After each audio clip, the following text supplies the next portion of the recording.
In this video, we will discuss the changes in the dorsal aorta and aortic arch arteries that leads to the formation of the main arteries of head, neck and thorax.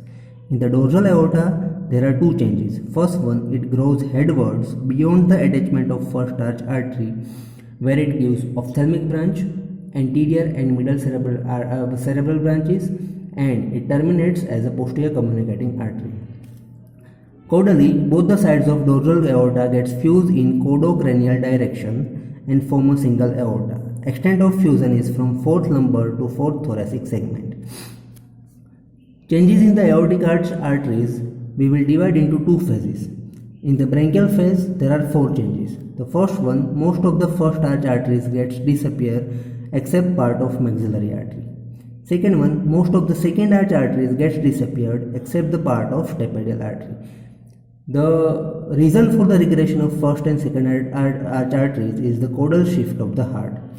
The third change, a bud for the external carotid artery sprouts headwards from the third arch artery.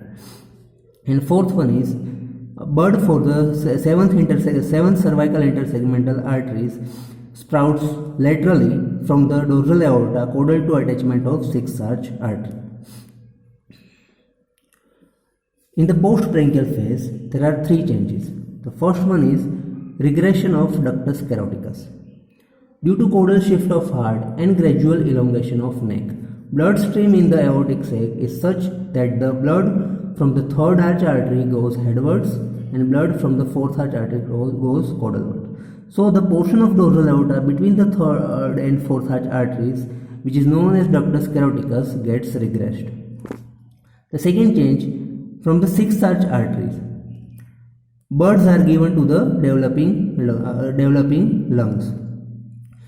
So the proximal portion of both the sides of sixth arch artery develops into the pulmonary artery, whereas distal portion of the sixth arch artery on the right side gets disappeared, whereas the distal portion of the left side of the left sixth aortic arch remains as a ductus arteriosus. The third change, the caudal portion of the right dorsal aorta, caudal to the bud for the seventh cervical intersegmental artery, gets regressed.